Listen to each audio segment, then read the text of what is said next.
આપનું સ્વાગત છે। વડોદરામાં રાજસ્થાનની સંસ્કૃતિની ઝલક સરગ્રા સમાજે પરંપરાગત ગેરનૃત્ય અને લાઠીરાસ સાથે હોળી પર્વની ઉજવણી કરી। વડોદરા શહેરના ફતેપુરા વિસ્તારમાં આવેલા મારવાડી મોહલ્લામાં વસતા રાજસ્થાની સરગ્રા સમાજ દ્વારા હોળી અને ધૂળેટીના પાવન પર્વની પરંપરાગત શૈલીમાં ભવ્ય ઉજવણી કરવામાં આવી હતી। સંસ્કારી નગરીમાં છેલ્લા 100 થી 150 વર્ષ જેટલા લાંબા સમયથી સ્થાયી થયેલા સમસ્ત સરગ્રા યુવા એકતા મંડળ દ્વારા આયોજિત આ કાર્યક્રમમાં રાજસ્થાની લોક સંસ્કૃતિની ઝાંખી કરાવતા સુપ્રસિદ્ધ ગેરનૃત્યનું વિશેષ આયોજન કરવામાં આવ્યું હતું। વતનથી દૂર હોવા છતાં પોતાના મૂળ વિરાસતને જાળવી રાખવાના પ્રયાસને સમગ્ર વિસ્તારમાં ભારે આકર્ષણ જમાવ્યું હતું।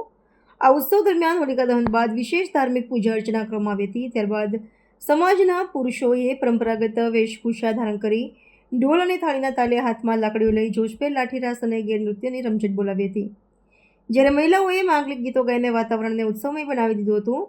આ ઉજવણીમાં બાલ વૃદ્ધ સૌએ એક સમાન ઉત્સાહ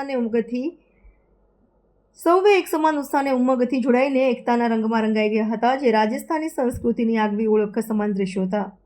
સાંસ્કૃતિક દ્રષ્ટિએ આયોજનનું વિશેષ મહત્વ રહેલું છે, કારણ કે આધુનિક સમયમાં પણ વડોદરા સ્થિત સરગ્રા સમાજે પોતાની સદીઓ જૂની પરંપરાઓને અકબંધ રાખી છે। બારગાવે બોલી બદલાય તે કહેવતને સાર્થક કરતા ઉત્સવમાં ભારતીય સંસ્કૃતિની વિવિધતા અને એકતાના દર્શન થયા હતા।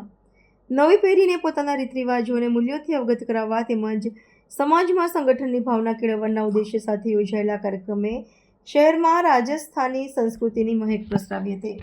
સરગ્રા સમાજ છે એ વડોદરામાં લગભગ 100-150 વર્ષથી રહીએ છીએ।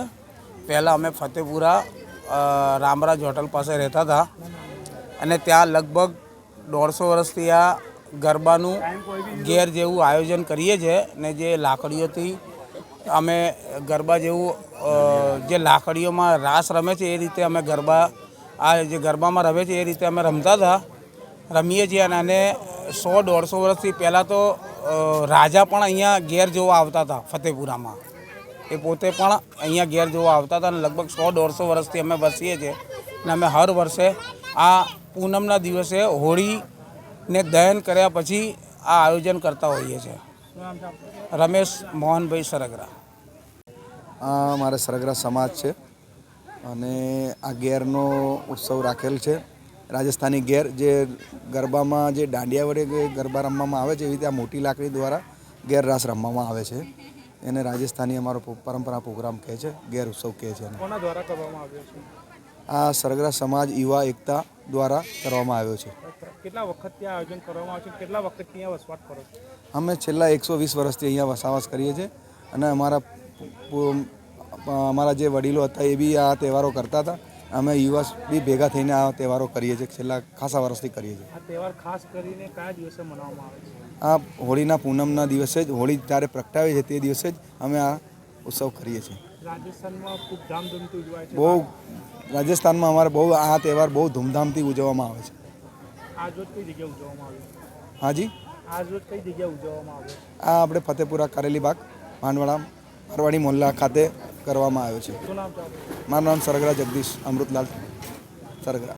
અમારે અહીંયા સરગરા સમાજ છેલ્લા 120 વર્ષથી ગુજરાતમાં વસીએ છીએ અને પરંપરાગત હોળી અમારો રાષ્ટ્ર તહેવાર જેવું છે, તે અમે સાથે મળીને ઉજવીએ છીએ। જે રીતે અહીંયા ગુજરાતમાં ગરબા બે દાંડિયા લઈને રમવામાં આવે છે એ જ રીતે અમારે આ જે રાજસ્થાની નૃત્ય છે ઘેર, જે મોટી લાકડીઓ સાથે રમવામાં આવે છે અને તે અમે પરંપરાગત રિસ્પેક્ટેડ ડિસિપ્લિનમાં ઉજવીએ છીએ। કયા ગ્રુપ દ્વારા મંડળ દ્વારા ઉજવવામાં આવે છે? અહીંયા સરગરા સમાજમાં યુવા એકતા ગ્રુપ દ્વારા મંડળ દ્વારા આયોજન કરેલું છે। કેટલા વર્ષથી આયોજન કરવામાં? છેલ્લા 100-150 વર્ષથી અમે અહીંયા વસેલા જ છે અને છેલ્લા ઘણા વર્ષોથી પરંપરાગત અમે આયોજન કરીએ જ છીએ। આ આયોજન ખાસ કરીને કયા દિવસે કરવામાં આવતું છે? આ આયોજન પૂનમના દિવસે હોળી પ્રગટાયા પછી અમે કરીએ છીએ। શું નામ છે આપનું? મારું નામ નીતિન કુમાર રમેશભાઈ મારવાડી।